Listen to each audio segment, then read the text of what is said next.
والعاقبۃ للمتقین والصلاة والسلام علی سید الانبیاء والمرسلین وعلی آلہ واصحابہ الطیبین الطاہرین اما بعد فاعوذ باللہ من الشیطان الرجیم بسم اللہ الرحمن الرحیم وَإِن كُنتُمْ فِي رَيْبٍ مِّمَّا نَزَّلْنَا عَلَىٰ عَبْدِنَا فَأْتُوا بِسُورَةٍ مِّن مِّثْلِهِ وَادْعُوا شُهَدَاءَكُم مِّن دُونِ اللَّهِ إِن كُنتُمْ صَادِقِينَ صدق اللہ العظیم۔ غوث اعظم بمنے بے سرو ساما مددے قبلہ دی مدد کعبہ ایمان مدد بگرداب بلا افتاد کشتی ضعیفانو شکستہ رات پشتی بحق خواجہ عثمان ہارون مدد کن یا معین الدین چشتی مدد کن یا معین الدین چشتی مدد کن یا معین الدین چشتی۔ حاضرین محفل السلام علیکم ورحمۃ اللہ وبرکاتہ۔ آئیے کچھ معروضات پیش کرنے سے قبل اپنی اور ساری کائنات کے مرکز عقیدت مکین گنبد خضرا انیس بے کسا چارہ ساز درد مندہ امام الانبیاء تاجدار اصفیاء محبوب کبریا احمد مجتبی محمد مصطفیٰ صلی اللہ تعالی علیہ وسلم کی بارگاہ ذیشان میں جس طریقے سے میں آپ کو پڑھاؤں آپ تمامی حضرات نہایت ہی ادب و احترام کے ساتھ اپنی آواز کو خوب بلند کرے اور میرے ساتھ مل کر پڑھنے کی کوشش کرے۔ الصلاۃ والسلام علیک یا رسول اللہ، اور بلند آواز سے پڑھے الصلاۃ والسلام علیک یا حبیب اللہ، الصلاۃ والسلام علیک یا نبی اللہ، الصلاۃ والسلام علیک یا نور اللہ، وعلی آلک واصحابک یا حبیب اللہ، صلی اللہ تعالی علیہ وسلم۔ تمام تعریفیں ہر قسم کی حمد و ثنا اس اللہ عظیم کے لیے جس نے ہمیں اور آپ کو نظام زندگی کی شکل میں ماں کی گود سے لے کر قبر کی گود اور قبر کی گود سے لے کر حشر کا میدان اور میدان حشر سے دخول جنت یا دخول جہنم تک سارا نظام قرآن عظیم کے شکل میں عطا فرمایا۔ اللہ تبارک و تعالی ہمیں اور آپ کو قرآن عظیم کا دامن مضبوطی سے تھامنے اور اسی عظیم کتاب کو اپنا رہبر و رہنما بنا کر دنیا و آخرت کی کامیابی حاصل کرنے کی توفیق عطا فرمائے۔ دنیا میں ہر آئے دن حالات تبدیل ہوتے ہیں، ماحول تبدیل ہوتا ہے، کیفیات تبدیل ہوتی ہے۔ اسی طریقے سے ماہرین، دانشور، صاحب عقل و خرد دنیا والوں کو نظام زندگی، دستور زندگی دیتے ہیں، لیکن آپ نے دیکھا ہوگا کہ جیسے حالات بدلتے ہیں نظام بھی تبدیل ہو جاتا ہے۔ دستور زندگی بھی تبدیل ہو جاتا ہے، آئین زندگی بھی تبدیل ہو جاتا ہے۔ جیسے مثال کے طور پر آپ سمجھیں کہ جو نظام اور جو سلیبس آپ کے بچپن میں تھا، اسکولوں کا، کالجز کا، یونیورسٹیز کا، وہی نظام، وہی سلیبس آج آپ کے بچوں کے لیے نہیں ہے، تبدیل ہو گیا۔ کالج کا نظام تبدیل ہو جاتا ہے، اسکول کا نظام تبدیل ہوتا ہے، کالج اور یونیورسٹی کا سلیبس تبدیل ہو جاتا ہے، یہاں تک کہ دنیا کی سب سے بڑی یونیورسٹی آکسفورڈ یونیورسٹی ہے، باوجود اس کے کئی مرتبہ، 20 مرتبہ اس کا دستور تبدیل کرنے کی ضرورت پڑی،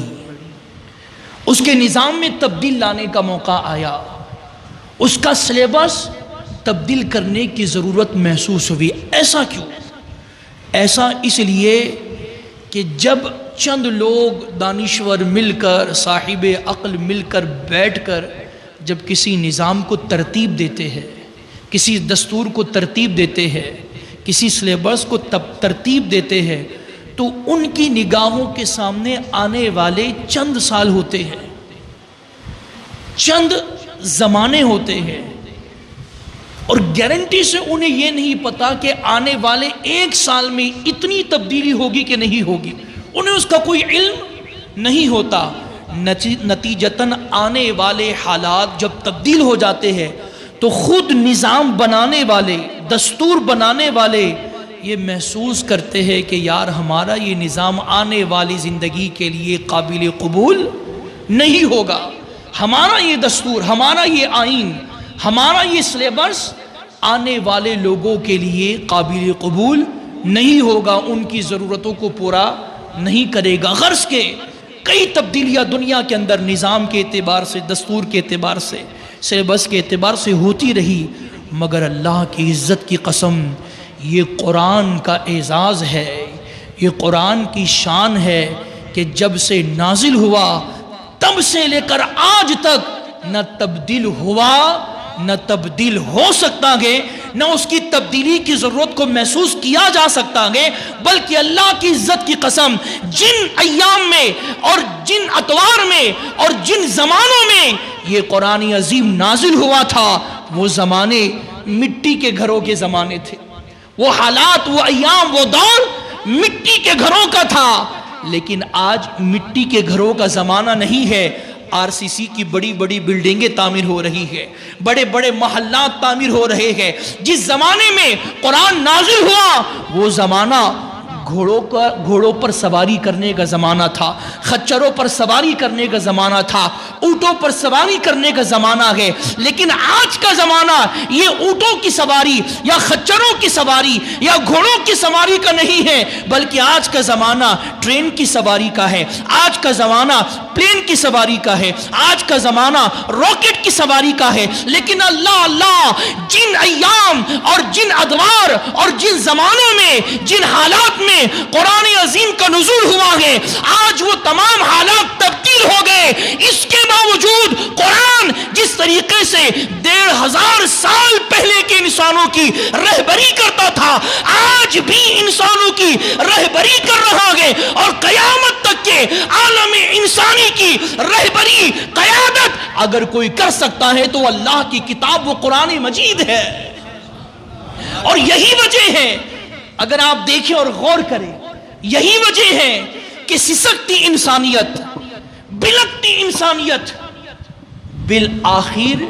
قرآن کے دامن سے وابستہ ہونے پر مجبور ہو رہی ہے، اس لیے کہ دنیا نے محسوس کر لیا امن عالم کا پیغام اگر کہیں سے دیا جا سکتا ہے تو اللہ کی کتاب قرآن عظیم ہے۔ سسکتی ہوئی انسانیت کو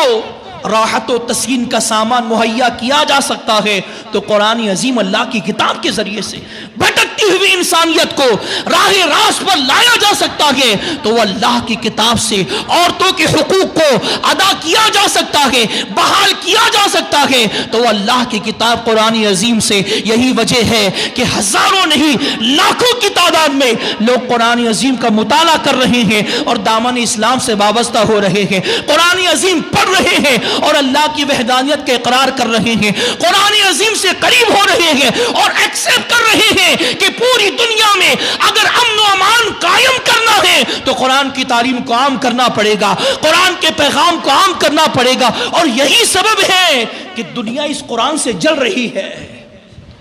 یہی سبب ہے کہ دنیا قرآن سے خوف زدہ ہے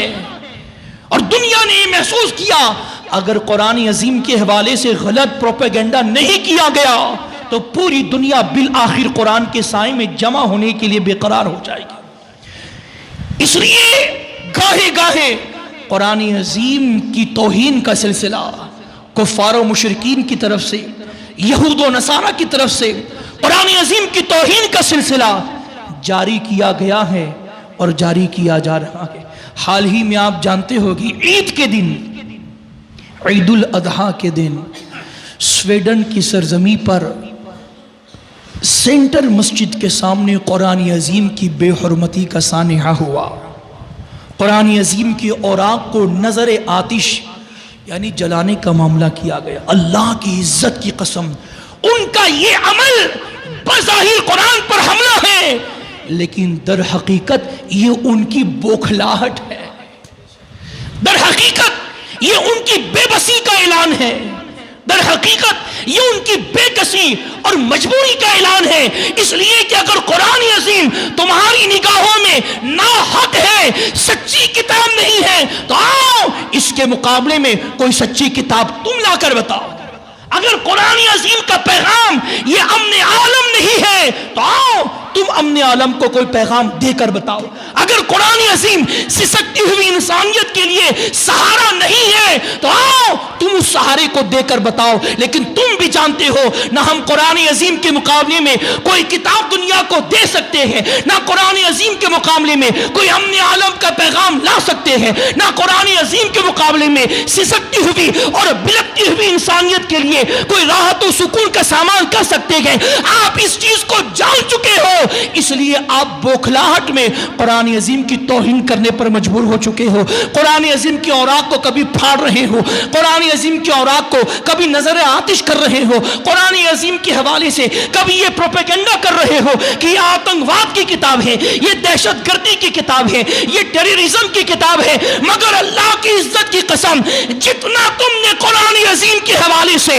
دنیا میں یہ تصور پیدا کرنے کی کوشش کی کہ قرآن ٹیررزم پھیلاتا ہے، اتنا ہی دنیا نے قرآن عظیم کو مطالعہ کرنا شروع کیا، اتنا ہی لوگوں نے قرآن عظیم پر اسٹڈی کرنا شروع کیا۔ اور جب دنیا نے اسٹڈی کیا، جب دنیا نے تحقیق کی، جب دنیا نے جائزہ لیا تو دنیا پکارنے پر مجبور ہوئی کہ قرآن عظیم ٹیررزم نہیں سکھاتی ہے، بلکہ کائنات میں اگر ٹیررزم ختم کیا جا سکتا ہے تو اللہ کی کتاب قرآن کے ذریعے سے کیا جا سکتا ہے۔ یہ آتنکواد سکھاتی نہیں ہے بلکہ کائنات سے آتنکواد کے خاتمے کا سبب ایک ہی ہے اور وہ اللہ کی کتاب قرآن عظیم ہے۔ اس لیے جوق در جوق لاکھوں کی تعداد میں لوگ قرآن پڑھ کر مسلمان بن رہے ہیں۔ اگر تم میں ہے ہمت تو قرآن عظیم کے مقابلے میں کوئی ایسا لائے عمل تم لا کر بتا دو،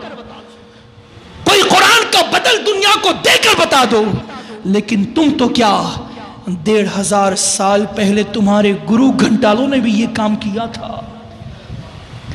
قرآن عظیم کے حوالے سے یہ پروپیگنڈا مکہ میں کیا گیا تھا کہ قرآن یہ سچی کتاب نہیں ہے، قرآن یہ آسمانی کتاب نہیں ہے، قرآن یہ اللہ کی جانب سے نازل شدہ کتاب نہیں ہے۔ تو قرآن نے پھر انہیں چیلنج کیا تھا، محمد عربی پر نازل شدہ کتاب کو تم اگر کتاب اللہ نہیں مانتے ہو، سچی کتاب نہیں مانتے ہو تو قرآن عظیم نے چیلنج دیا۔ قرآن نے کیا چیلنج دیا؟ وہ چیلنج آج بھی قرآن عظیم میں موجود ہے۔ اور قرآن دنیا کو اور کائنات کو چیلنج دے رہا ہے کہ یہ چیلنج صرف 1500 سال پہلے بسنے والے مکہ کے مشرکین کو نہیں ہے، بلکہ قیامت تک کے آنے والے کسی علاقے کا مشرک ہو، کسی خطے کا کافر ہو، کہیں کا یہودی ہو، کہیں کا نصرانی ہو، اہل حدود ہو، کائنات میں جو قرآن کی مخالفت کرتا ہے قیامت تک کے لیے قرآن نے انہیں چیلنج کر دیا اور ارشاد فرمایا وَإِن كُنتُمْ فِي رَيْبٍ مِّمَّا نَزَّلْنَا عَلَىٰ عَبْدِنَا، قرآن کہہ رہا ہے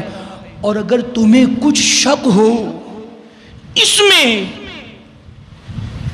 جو ہم نے علی عبدنا اپنے بندے خاص پر نازل کیا، اگر تمہیں اس میں شک ہو کس میں، جو ہم نے اپنے بندے خاص یعنی محمد عربی صلی اللہ علیہ وسلم پر نازل کیا، فَأْتُوا بِسُورَةٍ مِّن مِثْلِهِ، تو اس جیسی ایک صورت لے آؤ، اس جیسی ایک صورت لا کے بتاؤ۔ اللہ کی عزت کی قسم، کفار و مشرکین جو مکہ کے تھے، عرب کے تھے، یہ عربی دا تھے، فصاحت و بلاغت کے تاجدار تھے۔ یہ جو عربی لوگ، انہیں پہلے جو مخاطب ہے، ان آیات کے پہلے جو مخاطب ہے ابو جہل ہے، ابو لہب ہے اور کفار قریش ہے، یہ لوگ فصاحت و بلاغت کے شہنشاہ تھے۔ عربی میں دم بھر میں قصیدے لکھ دیا کرتے تھے، اشعار لکھ دیا کرتے تھے۔ کسی کو جب عزت دینے کی باری آتی تھی ایسے اشعار لکھتے، ایسے اشعار کہتے کہ دم بھر میں وہ آدمی زمین سے اٹھ کر اوج ثریا پر بیٹھ جاتا، اور کسی کو ذلیل کرنا چاہتے تو عربی اشعار میں ان کی اتنی ہجو کرتے، ایسے ایسے اشعار لکھتے کہ دم بھر میں وہ آدمی تحت الثرى میں دفن ہو جاتا۔ اتنی فصاحت و بلاغت تھی۔ تو ان فصیح و بلیغ عربی کفار و مشرکین کے لیے، کفار قریش کے لیے کتنا آسان تھا کہ وہ یہ سمجھتے تھے اور دعویٰ یہ تھا کہ یہ محمد عربی نے گڑھ کر بنا لیا ہے، تو ان کے لیے تو اس کے مقابلے میں ایک صورت لکھ کر لانا کتنا آسان تھا۔ مگر اللہ کی عزت کی قسم، وہ بدر میں اتر کر مارنے مرنے کے لیے تو تیار ہوئے، لیکن قرآن عظیم کی ایک آیات بنانے کی ان کو ہمت نہیں پڑی۔ احد میں اتر کر مسلمانوں کے مقابلے میں آ کر جنگ و جدال اور قتل و غارت گیری کر کے خود تو فی نار جہنم ہو گئے، لیکن قرآن عظیم کی ایک صورت بنا کر لانے کی ہمت ان کے اندر نہ ہو سکی، اس لیے کہ وہ جانتے ہیں ہم تلواروں کے ذریعے سے میدان بدر میں لڑ تو سکتے ہیں، ہم تلواروں کے ذریعے سے، ہتھیاروں کے ذریعے سے میدان احد میں مسلمانوں سے لڑ تو سکتے ہیں، مگر اللہ کی عزت کی قسم سارے فصاحت و بلاغت کے شہنشاہ مل کر بھی قرآن عظیم کی صورت تو بہت بڑی بات ہے، ایک آیت بھی بنانے کی ہمت کرے تو ہماری ہمت جواب دی جائے گی، ہمیں ہماری نانی تو یاد آ جائے گی، لیکن قرآن کی ایک آیت ہم نہیں بنا سکتے۔ اور ان کا یہ عاجز ہو جانا، ان کا یہ مجبور ہو جانا اس بات کا واضح اعلان ہے کہ قرآن یہ زمینی کتاب نہیں ہے، قرآن یہ آسمانی کتاب ہے، قرآن زمین پر لکھی ہوئی کتاب نہیں ہے، بلکہ من جانب اللہ نازل شدہ کتاب ہے۔ اللہ تبارک و تعالیٰ نے اس دور کے کفار و مشرکین کو چیلنج دیا، اگر تم اس میں کچھ شک کرتے ہو تو تم اس جیسی ایک صورت بنا کر لے آؤ، اور پھر اعلان کیا وَادْعُوا شُهَدَاءَكُمْ مِن دُونِ اللَّهِ، فرمایا اور اللہ کے سوا تمہارے جتنے حمایتی ہے سب کو جمع کر، یعنی تمہارے لیے تنہا چیلنج نہیں ہے بلکہ تمہارے جتنے حمایتی ہے جو ہیں اور جو قیامت تک کے ہوگے سب کو جمع کر لو، اور قرآن عظیم کے مقابلے میں ایک صورت بنا کر لے آؤ، ایک آیت ہی بنا کر لے آؤ۔ ان کنتم صادقین، اگر تم اپنی بات میں سچے ہو، اگر تم اپنی بات میں سچے ہو تو قرآن عظیم کی جیسی ایک آیت تم لے کر آؤ، لیکن قرآن نے کہا تم ہرگز نہیں لا سکتے،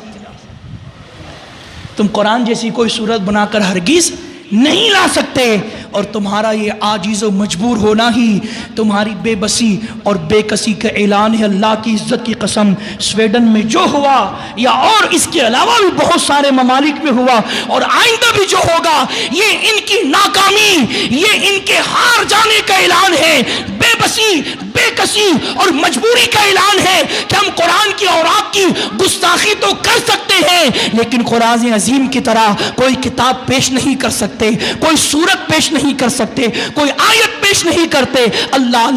میں اس حوالے سے متفکر تو ہوں جو دنیا میں ہو رہا ہے، لیکن مسلمانوں اس سے زیادہ میں اس بات پر متفکر ہوں کہ اتنا بڑا سانحہ ہو گیا، لیکن مسلمانوں کے کانوں پر جوں تک نہیں رینگی، اتنی بڑی گستاخی ہو گئی، لیکن مسلمانوں کے کانوں پر جوں تک نہیں ریکی، ماتھے پر بل تک نہیں آیا۔ یہ دنیا جس میں کسی کے جھوٹے خدا کی کوئی ادنا توہین کر دی جائے تو پوری دنیا کو سر پر اٹھا لیتے ہیں، احتجاج کرتے ہیں، مخالفت کرتے، ریلیاں کرتے ہیں، لیکن اللہ اکبر، یہ مسلمانوں کی کاہلی، یہ مسلمانوں کی سستی اور یہ مسلمانوں کی غفلت کا عالم ہے کہ عید کے دن اتنا بڑا سانحہ ہوا قرآن عظیم کی توہین کا، لیکن مسلمان اپنی زندگی میں مست ہے، مسلمان اپنے کاروبار میں مست ہے، مسلمان اپنے بیوی بچوں میں مست ہے۔ یاد رکھو یہی حال اسپین کا ہوا تھا کہ یہ تھرمامیٹر ہے، کبھی قرآن عظیم کی توہین کر کے، کبھی محمد عربی کی توہین کر کے، کبھی اسلام کے خلاف زبان کھول کے مسلمانوں کے ایمان کو ناپا جاتا ہے کہ دیکھو ان کے اندر ایمان بچا کہ نہیں بچا، اس لیے کہ دنیا جانتی ہے مسلمان فاقہ کش ہو، مسلمانوں کے پاس ہتھیاروں کی قلت ہو، مسلمان بے سر و سامانی کی زندگی گزار رہا ہو، مسلمان بے کسی بے بسی کی زندگی گزار رہا ہو، اس کے باوجود مسلمانوں سے لڑنا ناممکن ہے، ان کو شکست دینا ناممکن ہے، اس لیے کہ وہ جانتے ہیں مسلمانوں کے پاس حقیقی طاقت نہ تلوار کی ہے، نہ ہتھیار کی ہے، نہ اسباب کی ہے، مسلمانوں کے پاس جو حقیقی طاقت ہے وہ ایمان کی طاقت ہے، وہ اسلام کی طاقت ہے، وہ تعلق بالقرآن کی طاقت ہے، وہ تعلق بالمصطفیٰ کی طاقت ہے۔ ہاں یہی وہ طاقت ہے کہ اسی طاقت کو لے کر مسلمان جنگ بدر میں اترا تھا، صرف 313 کی تعداد تھی، لیکن 1000 لشکر جرار پر غالب آ گیا۔ سبب یہ ہتھیار نہیں، تلوار نہیں، اسباب نہیں، لیکن ایمان کی مضبوطی تھی، اسلام کی مضبوطی تھی، تعلق بالقرآن کی مضبوطی تھی، محمد عربی سے محبت اور عشق کی مضبوطی تھی۔ یہی وہ طاقت تھی جس کو میدان کربلا میں 72 نفس و نفوس سے قدسیہ لے کر اترے تھے، 22,000 کے لشکر جرار پر غالب آ گئے۔ سبب یہی، نہ تلوار، نہ ہتھیار، نہ اسباب، نہ مال، نہ دولت، ہاں لیکن اسلام کی طاقت، ایمان کی طاقت، تعلق بالقرآن، تعلق بالمصطفیٰ تھا، اور یہ وہ طاقت ہے کہ اسی طاقت کی بنیاد ساری کائنات مسلمانوں سے لرزہ برندام ہے۔ لیکن اے مومنو، آج تم سے زیادہ، آج ہم سے زیادہ کائنات میں کوئی کمزور نہیں ہے۔ کیوں؟ آج ہمارے پاس ظاہری اسباب تو ہے، آج ہمارے پاس مال بھی ہے، آج ہمارے پاس دولت بھی ہے، آج ہمارے پاس مکان بھی ہے، آج ہمارے پاس گاڑیاں بھی ہیں، آج ہمارے پاس بینک بیلنس بھی ہے، لیکن جو حقیقی طاقت تھی، اسلام اور ایمان کی طاقت، تعلق بالقرآن کی طاقت، تعلق بالمصطفیٰ کی طاقت، مسلمانوں وہ حقیقی طاقت سے ہم محروم ہو گئے۔ اور اس کا بیان ثبوت یہ ہے کہ عید کے دن اتنا بڑا سانحہ ہوا، مسلمانوں کے ماتھے پر بل تک نہیں آیا، بلکہ میں چہرے پڑھ رہا ہوں کتنے مسلمان ہیں کہ ان کو پتہ ہی نہیں کہ کیا ہوا۔ کتنے لوگوں کو پتہ تھا عید کے دن یہ معاملہ ہو؟ ذرا ہاتھ اٹھا کر مجھے بتائیں۔ دیکھیں، آٹے میں نمک کے برابر یہ مسلمان ہیں۔ دنیا بھی جان چکے ہیں کہ مسلمان سوشل میڈیا صرف اس لیے یوز کرتا ہے کہ اپنی ویڈیو بنا کر اپلوڈ کر دوں، کچھ کھا رہا ہوں میں تو اپلوڈ کر دوں، کہیں پکنک کے لیے گیا تو اپنی ویڈیو بنا کر اپلوڈ کر دی۔ یہاں تک کہ صاحب دل نے کہا ہے کہ ایک وقت وہ بھی آئے گا جب مسلمان بیت الخلاء میں جائے گا تو وہاں سے بھی ویڈیو اپلوڈ کرے گا کہ آج میں بیت الخلاء میں گیا۔ یہ قوم جس قوم کو مٹانے کے لیے دنیا سوشل میڈیا کا استعمال کر رہی ہے،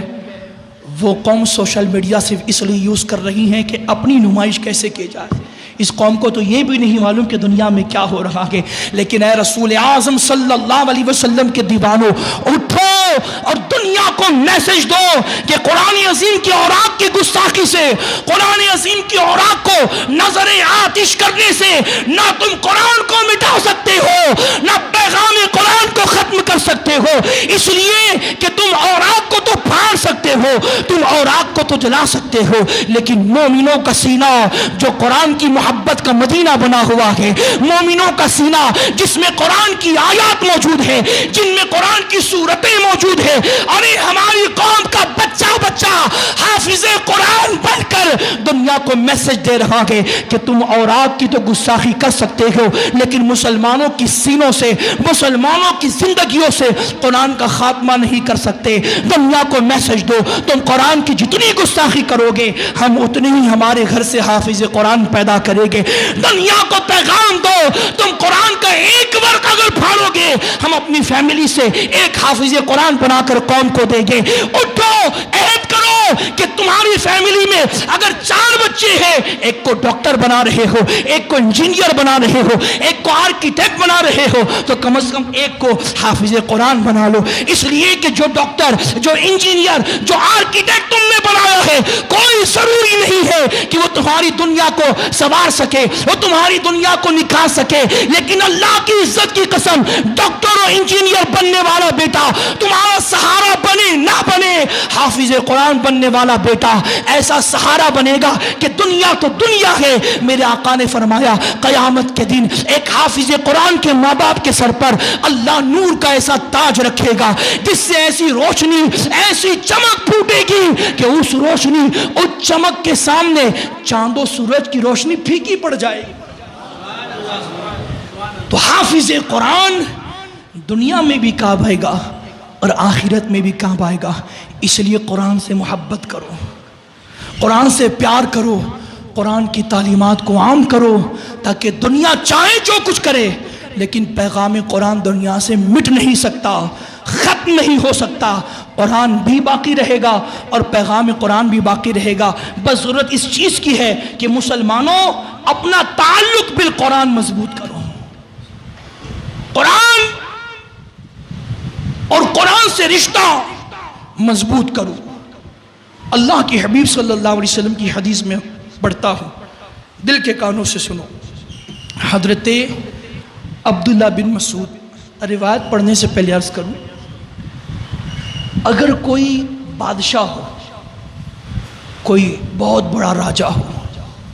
کوئی بہت بڑا لیڈر ہو، اگر اس نے آپ کو اپنے یہاں دعوت پر بلایا، آپ پہنچے، آپ نے دیکھا کہ بہت بڑا دسترخوان بچھا ہوا ہے، طرح طرح کی نعمتیں رکھی گئی ہیں، چائنیز فوڈ بھی ہے، انڈین فوڈ بھی ہے، ساؤتھ انڈین ڈشز بھی ہے، فروٹ بھی ہے، ڈرائی فروٹ، سب کچھ ہے۔ آپ مچل جاؤں، کیا کھاؤں کیا نہیں کھاؤں، کیا چھوڑوں کیا رکھوں۔ اب اس مثال کو اپنے ذہن میں رکھے، اللہ کے حبیب صلی اللہ علیہ وسلم کی حدیث سنیں۔ حضرت عبداللہ ابن مسعود راوی ہے، فرماتے ہیں کہ اللہ کے پیارے حبیب صلی اللہ علیہ وسلم نے ارشاد فرمایا، بے شک یہ قرآن اللہ کا دسترخوان ہے۔ یہ قرآن اللہ کا دسترخوان ہے، یعنی اس میں اللہ کی ان گنت نعمتیں، ان گنت عطیہ، ان گنت تحفے، ہدیے، سب کچھ موجود ہے۔ آقا نے فرمایا جہاں تک ممکن ہو اے مسلمانوں، جہاں تک ممکن ہو اس دسترخوان سے حاصل کرنے میں لگ جاؤ۔ آپ کو بادشاہ نے بلایا، طرح طرح کی نعمتیں، آپ سوچیں گے یہ لو وہ لو وہ لو وہ لو وہ لو، لیکن یاد رکھو بڑے سے بڑا سلطان بلائے، آپ جتنا بھی جمع کرو وہ چند دن ہی آپ کے پاس رہے گا، لیکن اللہ کے دسترخوان سے اگر آپ نے حاصل کر لیا، اللہ کی عزت کی قسم، نہ وہ دنیا میں ختم ہوگا نہ آخرت میں ختم ہوگا۔ اس لیے کہ میرے آقا نے فرمایا یہ قرآن اللہ تعالیٰ کی رسی ہے۔ بلکہ دوسری حدیث میں بھی الفاظ ہے کہ اللہ کی رسی ہے اور اس کا ایک سرا اللہ کے دست قدرت میں ہے اور دوسرا سرا دنیا میں چھوڑ دیا گیا۔ جو قرآن پڑھیں، قرآن سمجھیں، قرآن سے محبت کریں، گویا اس نے اللہ کی اس رسی کے ایک سیرے کو پکڑ لیا جس کا سیرا دست قدرت میں ہے۔ میرے آقا نے آگے ارشاد فرمایا یہ قرآن چمکتا دمکتا نور ہے اور ہر روگ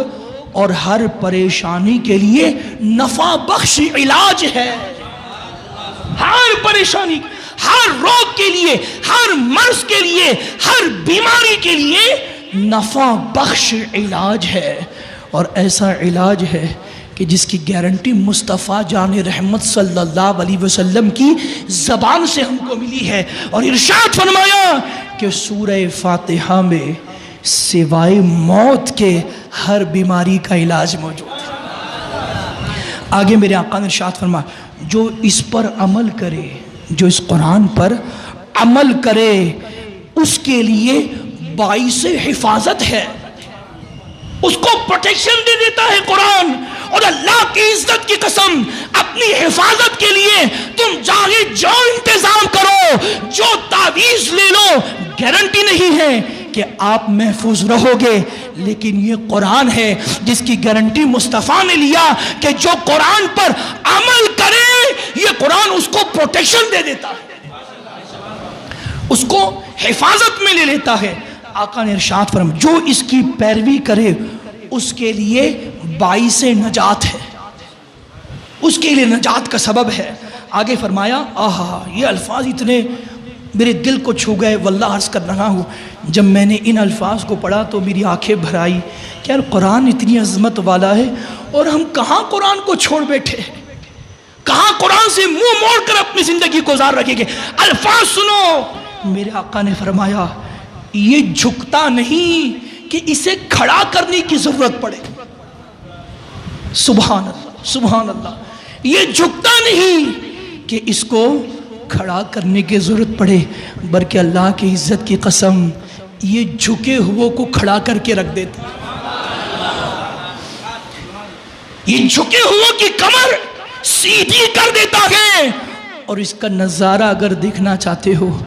تو آپ ضعیف العمر علماء کو دیکھ لو، قرآن کے ماہرین کو دیکھ لو، قرآن سے محبت کرنے والے، پڑھنے پڑھانے والے،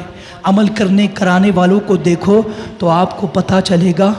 ضعیف العمری کی بنیاد ان کی کمریں تو جھک گئی ہے، ان کی کمر ان کی جھک گئی ہے، لیکن قرآن نے ان کو اس طور پر جھکنے نہیں دیا کہ معاشرے کا کروڑ پتی بھی آدمی ان کے سامنے جھک کر ان کی دست بوسی کرتا ہوا نظر آ رہا۔ بڑے سے بڑا آدمی، کروڑ پتی، ارب پتی، شاید جس کے لیے بیٹھنے کو اس کے گھر میں شاہی سنہاسن کا انتظام ہوتا ہوگا، لیکن جب وہ قرآن کے ماہرین اور قرآن پر عمل کرنے کروانے والوں کے سامنے جب بیٹھتا ہے تو وہ قرآن کا ماہر منبر پر ہوتا ہے اور کروڑ پتی آدمی ان کے قدموں میں زمین پر بیٹھتا ہے۔ میرے آقا نے فرمایا قرآن جھکتا نہیں کہ اسے سیدھا کھڑا کرنا پڑے، اور فرمایا قرآن ٹیڑھا نہیں ہوتا کہ اسے سیدھا کرنا پڑے، بلکہ ہزاروں نہیں، لاکھوں نہیں، اربوں خربوں ٹیڑھے لوگوں کو قرآن نے سیدھا کر دیا، ٹیڑھے دل والوں کو قرآن نے سیدھا کر دیا ہے۔ بلکہ وقت نہیں ہے لیکن میں اشارہ دے کر میں گزرتا ہوا چلوں۔ آپ جانتے ہیں سیدنا فاروق اعظم رضی اللہ تعالیٰ عنہ آقا کریم صلی اللہ علیہ وسلم کی طرف ننگی تلوار لے کر چلے تھے۔ ارادہ کیا تھا؟ آقا کریم صلی اللہ علیہ وسلم کو ضرر پہنچایا جائے اور قصہ ہی ختم کر دیا جائے، لیکن دوران راستہ اسی راستے کے بیچ میں آپ کی بہن کا مکان تھا جو مسلمان ہو چکی تھی۔ آپ نے گزرتے ہوئے سنا ان کی بہن قرآن پڑھ رہی ہے، وہ تلاوت قرآن کا سیدنا فاروق اعظم کے دل پر ایسا اثر ہوا کہ قرآن سننے سے پہلے ارادہ یہ تھا کہ آقا کریم کا کام تمام کر دیا جائے، لیکن قرآن کیا سنا، دل کی دنیا میں انقلاب پیدا ہوا، دل کی دنیا تبدیل ہو گئی۔ آئے تھے کچھ اور ارادے سے، لیکن جب پہنچے تو مصطفیٰ کی قدموں میں ہی اپنے دل کا بھی سودا کر دیا، اپنی جان کا بھی سودا کر دیا، اور کل تک جو اسلام کو مٹانے کے لیے تلوار بلند کرتے تھے، فاروق اعظم کے ایمان اور اسلام قبول کرتے ہی اب مکہ میں اعلان ہوا، اب جو قرآن اور اسلام کے خلاف بولے گا، عمر فاروق کی تلوار اس کی گردن کو تن سے جدا کر دے گا۔ میرے آقا نے فرمایا قرآن ٹیڑھا نہیں ہوتا کہ اس کو سیدھا کرنا پڑے، بلکہ اربوں خربوں ٹیڑھوں کو قرآن نے سیدھا کر کے انہیں امن عالم کے لیے ذریعہ بنا دیا۔ آگے میرے آقا نے فرمایا اس کے عجائب، اس کے عجائبات، اسرار و رموز، اس کی حکمتیں، اس کے نکات کبھی ختم نہیں ہوں گے، اور بار بار کثرت سے پڑھنے کے باوجود قرآن کبھی پرانا نہیں ہوتا۔ دنیا کی کوئی کتاب اٹھائے، کوئی کتاب اٹھائے، 2-4 بار پڑھ لو نا دل اکتا جاتا ہے، بور ہو جاتا آدمی، کتنا پڑھے یار، کتنا پڑھے، مگر اللہ کی عزت کی قسم 1500 سال سے قرآن پڑھنے والے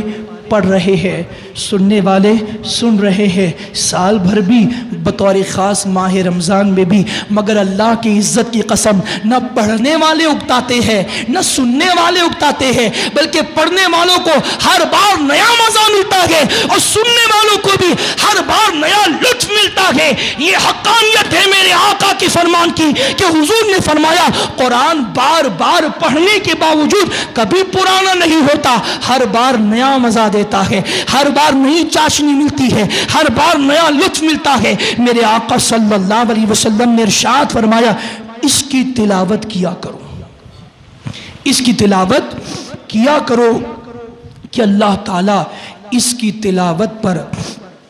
تمہیں ہر حرف کے عوض 10 نیکیوں کا اجر دیتا ہے۔ اور میرے آقا نے ارشاد فرمایا یاد رکھو میں یہ نہیں کہتا کہ الف لام میم ایک حرف ہے، میرے آقا نے فرمایا الف ایک حرف ہے، لام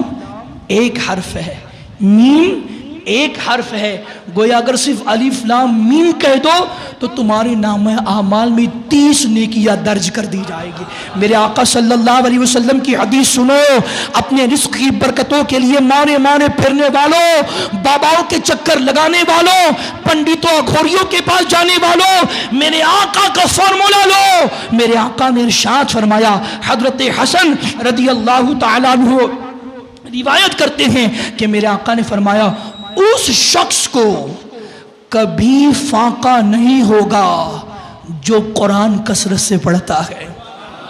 اس کے گھر میں کبھی تنگ دستی نہیں آئیں گی، اس کے گھر میں کبھی محتاجی نہیں آئیں گی، اس کے گھر میں کبھی مفلسی نہیں آئے گی، اس کے گھر میں کبھی رزق کی کمی نہیں آئے گی۔ کس کے؟ میرے آقا نے فرمایا جو قرآن عظیم کو کثرت سے پڑھتا ہے اور اس قرآن مجید کے بعد اس کے لیے کوئی دولت مندی نہیں ہے، یعنی قرآن ہی کو سب سے بڑی دولت سمجھ کر اس کو کثرت سے پڑھتا ہے۔ میرے آقا نے فرمایا ایسے شخص کے گھر میں کبھی فاقہ یعنی رزق کی کمی نہیں ہوگی۔ اگر دنیا سنوارنی ہے قرآن سے قریب آ جاؤ، آخرت سنوارنی ہے قرآن سے قریب آ جاؤ، دنیا کا مرتبہ ہو یا آخرت کا مرتبہ ہو، جتنے مراتب پانے ہیں قرآن عظیم سے قریب ہو جاؤ اور قرآن سے تعلق مضبوط کرو۔ کریں گے انشاءاللہ، چونکہ بندے مومن کے ایمان کا تقاضا ہے۔